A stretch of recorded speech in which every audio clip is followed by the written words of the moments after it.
Assalamualaikum warahmatullahi wabarakatuh.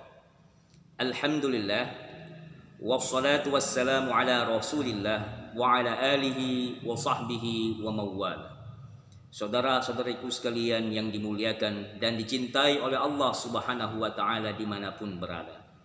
Dalam kesempatan yang mulia ini, saya akan membawakan satu materi tentang tutorial cara ruqyah pada orang lain, baik itu keluarga kita yang terdiri dari suami atau istri, orang tua, anak-anak, saudara-saudara kita, atau kerabat-kerabat yang dekat maupun yang jauh, ataupun orang-orang yang ada di sekeliling kita, baik yang kita kenal maupun yang tidak kita kenal. Hal ini penting karena sesungguhnya ruqyah ini merupakan satu warisan keilmuan yang telah diturunkan dari Rasulullah sallallahu alaihi wasallam kepada sahabat, tabi'in, tabi'ut tabi'in, para imam, para ulama-ulama yang salaf terdahulu maupun yang khalaf, ulama-ulama saat ini. Dan alhamdulillah kita bersyukur kepada Allah, khazanah keilmuan yang tadinya tidak begitu dikenal saat ini sudah mulai dan berkembang secara baik dan dikenal luas di kalangan kaum muslimin. Saudara-saudariku sekalian yang dimuliakan oleh Allah dan dicintainya, dalam kesempatan kali ini, sebelum kita memulai, maka ada baiknya bapak-bapak, ibu-ibu, saudara-saudaraku sekalian, kita menyimak video ini, dan kami meminta untuk tidak mempercepat video ini agar kita memahami secara utuh, dan simak sampai selesai tutorial ini. Dan insya Allah akan ada kelanjutan tutorial atau bagian-bagian selanjutnya. Oke, yang pertama, sebelum kita memulai belajar tentang ruqyah, ada baiknya kita mempersiapkan diri kita.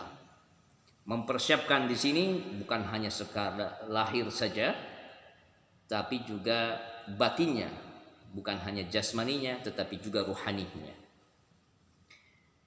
Seorang yang akan meruqyah haruslah yang pertama memiliki keyakinan yang kuat, keikhlasan, ketulusan, bahwa ketika dia melakukan ruqyah, dia yakin bahwa yang mengobati ataupun yang menyembuhkan hakikatnya adalah milik Allah. Dan pada saat melakukan terapi ruqyah, semuanya dipasrahkan kepada Allah Subhanahu wa taala. Jadi syarat yang pertama, kita harus punya keyakinan. Yang kedua, keikhlasan atau ketulusan kita, serta tawakal kepada Allah Subhanahu wa taala. Kita harus yakin bahwa yang menyembuhkan adalah Allah. Dan keyakinan ini pun juga harus dibarengi dengan keberanian. Jangan sampai pada saat kita akan meruqyah ada keraguan-raguan di dalam hati kita, ada rasa takut, was-was dan cemas. Jadi siapapun bisa melakukan hal ini, insya Allah, selama dia yakin, punya keyakinan yang kuat kepada Allah, insya Allah bisa melakukannya. Dan jangan pernah ada rasa takut. Yang kedua, sebelum kita memulai proses ruqyah, maka ada baiknya kita selaku orang yang meruqyah ataupun yang pasien yang diruqyah, ada baiknya mempersiapkan dirinya dengan pakaian yang bersih, berwudu terlebih dahulu. Lebih baik lagi kalau disertai dengan sholat 2 rakaat setelah wudu, sholat sunnah mutlak. Setelah kita sholat 2 rakaat, kita berdoa, masing-masing berdoa untuk minta kesembuhan, minta dihilangkan segala penyakit apapun bentuknya, lahir, batin, jasmani, rohani, baik itu juga gangguan jin ataupun sihir-sihir yang ada pada diri seseorang. Setelah kita sholat, maka kita harus mencari tempat yang bersih dan suci. Tidak ada najis, tidak ada kebisingan, suara yang bising yang mengganggu proses ruqyah. Jadi sebaiknya dilakukan di tempat yang steril. Nah, yang ketiga, setelah itu kemudian seorang peruqyah memulainya dengan berdoa bersama-sama orang yang diruqyah. Ya. Kalau yang diruqyah ini seorang wanita, maka ada baiknya didampingi. Kalau itu bukan mahram, maka yang mendampingi adalah mahramnya. Ya. Dan yang kedua, persiapannya adalah kalau dia bukan mahram, maka sang peruqyah pun harus memakai sarung tangan yang tebal ataupun memakai perantara media alat, baik itu berupa kayu, ya, kayu siwak atau kayu sejenisnya. Jadi agar menghindari persentuhan langsung antara dirinya dengan kulit wanita yang diruqyah. Oke, selanjutnya setelah itu sang pasien boleh didudukkan atau boleh sambil berbaring, ya, dengan memakai pakaian yang lengkap, ya, artinya pakai mukena, pakai hijab, jangan sampai dalam keadaan terbuka, ya, dianjurkan dan ya pakai mukena, dan posisinya pun bisa bisa berada di dekat sang peruqyah atau dilakukan dengan cara berbaring, ya. Kemudian setelah itu peruqyah berdoa memohon kepada Allah yang diikuti dengan orang yang diruqyah dengan doa sebagai berikut. Ikuti saya, ya. Dan ini tolong dipraktekkan urutan-urutannya, ya, dan dihafalkan. Insya Allah mudah. Siapapun bisa melakukannya. Siapapun bisa melakukannya. Selama dia muslim, berakidah yang kuat, ya, insya Allah bisa melakukannya. Oke, yang pertama, sebelum kita memulai, ada baiknya kita berdoa terlebih dahulu dengan bersyahadat seperti ini. Kita mengajak pasien bersyahadat, bersolawat. Bismillahirrahmanirrahim. Asyhadu an la ilaha illallah wa asyhadu anna Muhammadar Rasulullah. Allahumma salli wa sallim ala sayyidina Muhammad wa ala ali sayyidina Muhammad. Kemudian setelah itu kita membaca istighfar. Astaghfirullahal azim alladzi la ilaha illa huwal hayyul qayyum wa atubu ilaih. Astaghfirullahal azim alladzi la ilaha illa huwal hayyul qayyum wa atubu ilaih.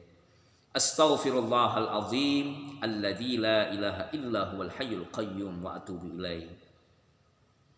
Hasbunallah wa ni'mal wakil. Ni'mal maula wa ni'mal nasir. Hasbunallah wa ni'mal wakil. Ni'mal maula wa ni'mal nasir. Hasbunallah wa ni'mal wakil. Ni'mal maula wa ni'mal nasir. La haula wa la quwwata illa billahil alil azim. La haula wa la quwwata illa billahil alil azim. La haula wa la quwwata illa billahil alil azim. Setelah kita membaca doa-doa tadi, kita mengajak kepada orang yang diruqyah berdoa, ya. Sang peruqyah mengeraskan, sedangkan yang diruqyah ini cukup dalam hati saja. Doanya seperti ini dan boleh dengan redaksi yang berbeda, tapi intinya sama. Ya Allah, ya Rahman, ya Rahim, ya Hayyu, ya Qayyum, ya Dzal Jalal wal Ikram. Hamba memohon kepadamu ya Allah, ampunilah semua dosa-dosa kami, semua kesalahan-kesalahan hamba, semua ucapan-ucapan dan perbuatan hamba yang selama ini hamba lakukan, semua maksiat-maksiat yang sudah pernah hamba kerjakan, baik itu dosa-dosa dan maksiat kepada diri hamba, kepada kedua orang tua hamba, kepada saudara-saudara hamba, Hamba mohon ya Rabb, ampunilah ya Allah apabila ada ucapan dan perbuatanku yang menyalahi aturan syariatmu. Apabila ada dosa-dosaku kepada kedua orang tuaku, khususnya lagi kepada ibuku yang pernah aku sakiti hatinya, yang pernah aku abaikan, yang pernah aku lalaikan. Ampunilah ya Allah. Ya Allah, hamba memohon kepadamu, berikanlah kebaikan, turunkanlah rahmat kepada hamba, bimbinglah hamba ya Allah, agar hamba selalu berada dalam naungan ridha, rahmat dan ampunan. Tolonglah hamba ya Allah, jagalah diri hamba, sehatkan diri hamba lahir dan batin, jasmani dan ruhani. Hamba memohon kepadamu ya Rabb, apabila di dalam diriku ini terdapat penyakit-penyakit jasmani dan ruhani, penyakit-penyakit hati, gangguan-gangguan jin, hamba mohon angkat ya Allah, keluarkan dalam diri hamba, dan jangan biarkan tersisa sedikit pun.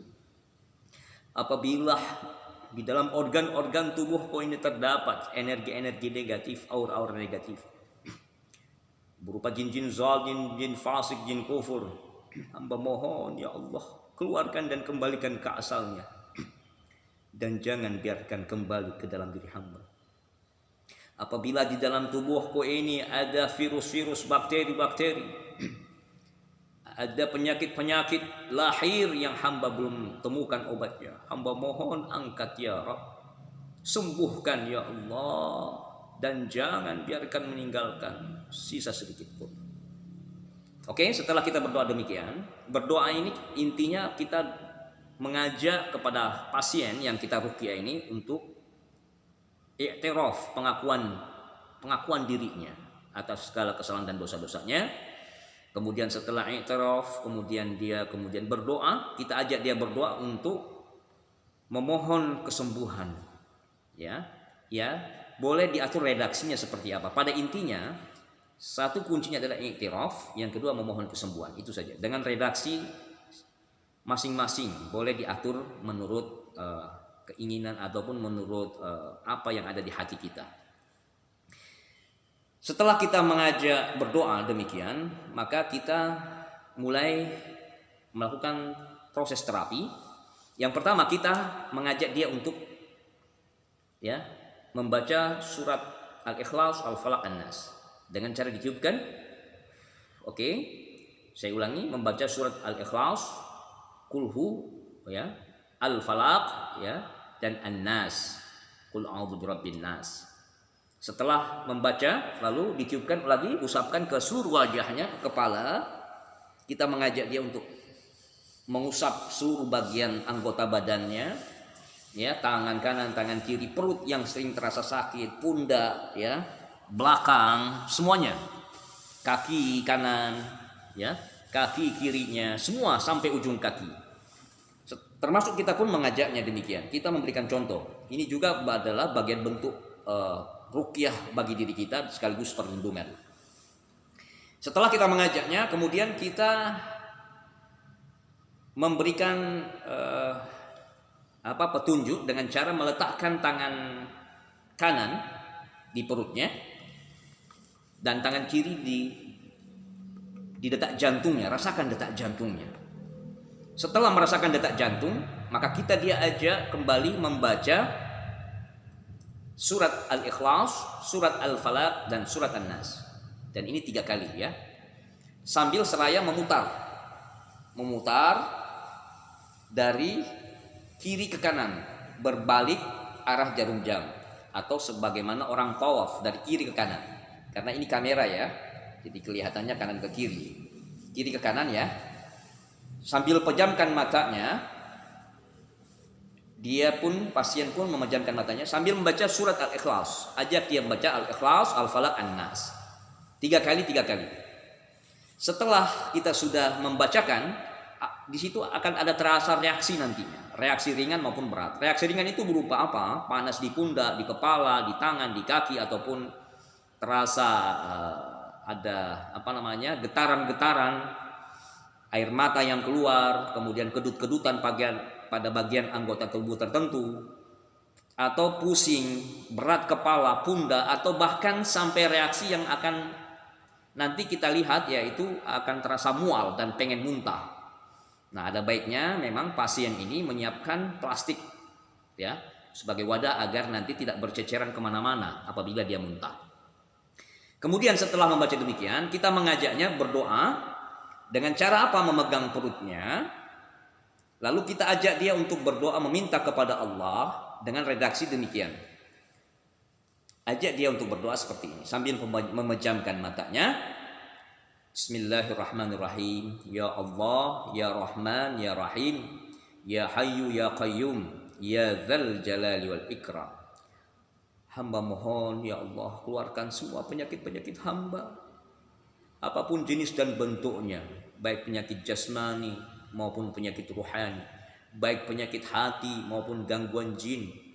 Apabila di dalam tubuhku ini terdapat virus-virus, bakteri-bakteri, peredaran darah yang tidak lancar, organ-organ tubuh yang rusak, apabila di dalam badanku ini terdapat energi-energi negatif berupa jin-jin zalim, jin fasik, jin kufur yang berasal dari sihir-sihir kiriman, yang berasal dari amalan-amalan yang tidak syar'i, ilmu-ilmu pengisian dan sejenisnya, hamba mohon keluarkan ya Allah. Lalu kemudian kita ajak dia ketika berdoa, lalu kita tarik, ajak dia menarik ya dari perut, kemudian muntahkan, keluarkan, buang. Lagi kita ajak dia, oke, tarik, buang sampai 3 kali. Nah, biasanya ketika setelah berdoa itu akan ada reaksi yang dirasakan. Biasanya akan keluar muntah. Baik itu tidak harus dari gangguan jin. Apabila ada penyakit, insya Allah dengan izin Allah, maka penyakit itu akan keluar lewat mulutnya. Ya, akan keluar. Apabila itu, apalagi itu kalau gangguan jin berupa sihir ataupun sejenisnya, maka juga akan keluar. Nah, ketika sudah keluar demikian, maka kita memulai membacakan ayat-ayat ruqyah. Ya, ayat-ayat ruqyah itu yang bisa kita temukan ya, banyak sekali ayat-ayat ruqyah. Tetapi kalau kita dalam kondisi darurat ya, kita belum menghafalkan, maka bacalah yang dihafalkan seperti surat Al-Baqarah ayat 1 sampai 5 ya, ayat Al-Baqarah ayat 102 atau 2 ayat terakhir dari Al-Baqarah, ayat Kursi, Al-Imran 1 sampai 10, An-Nisa, Al-A'raf ya, dan banyak sekali. Kalaupun kita belum hafal lagi ya, ada baiknya memang kita hafalkan. Kalaupun tidak, kita mulai belajar, karena harus kita belajar. Tidak boleh kita mengandalkan dari yang lain. Kita harus bisa. Dengan cara baca Quran ya, setelah itu kita pegang bagian kepalanya ya, atau pundaknya kalau itu laki-laki. Kalau itu bukan mahram, ya dia perempuan, atau dia laki-laki yang bukan mahram, maka ada baiknya memakai perantara sarung tangan yang tebal ataupun pakai kayu ditempelkan ke kepalanya. Nah, kita mulai baca dengan baca Quran atau apa yang kita hafalkan, bacalah. Terus kita baca. Nah, di situ akan ada reaksi-reaksi nanti dirasakan. Maka pada saat itulah kita mulai melakukan teknik-teknik. Nanti kita akan sambung pada bagian berikutnya, yakni teknik mengusap ya, usap belakangnya, usap gini ya. Sambil kita berdoa ya Allah, keluarkan semua penyakit-penyakitnya, sembuhkan yang bernama ini, bin ini atau binti ini ya. Kalau dia bukan mahram kita jangan dipegang, cukup digores pakai kayu. Tapi kalau dia laki-laki atau dia perempuan yang mahram, boleh diusapkan ke belakang, usapkan sambil membaca ya Allah sembuhkan ya Allah fulanah binti fulana, fulan bin fulan, sembuhkan ya Allah. Diusapkan sampai ke bawah, ke punggung. Nah, atau kemudian bisa dengan cara ditepuk, cara menepuk ya, sambil kita baca sambil kita tepuk, atau kepalanya kita pegang. Atau juga kalau dia laki-laki, mohon maaf, bisa kita putar di bagian jantung ya, teknik memutar, teknik menepuk, mengusap, memutar, atau teknik mencengkram, kita mencengkram ya, memijit pundaknya. Kemudian mengusap dari atas ke bawah, bawah ke atas, terus sampai akan terus ketika kita bacakan akan muntah. Nah, di sini akan terjadi banyak perubahan-perubahan, reaksi-reaksi yang akan terlihat. Nah, sekali lagi, Apabila pasien mungkin dalam keadaan mohon maaf agak ngaco ya, ngaco itu bicaranya, sebaiknya disadarkan. Nah, disadarkan, suruh baca istighfar, istighfar, istighfar, istighfar. Tapi kalau dia hanya sadar normal, ya diteruskan saja sampai betul-betul tuntas. Nah, oke. Nah, inilah proses-proses awal dalam ruqyah. Mudah-mudahan ini pengantar awal ya, bagaimana cara atau tutorial ruqyah orang lain.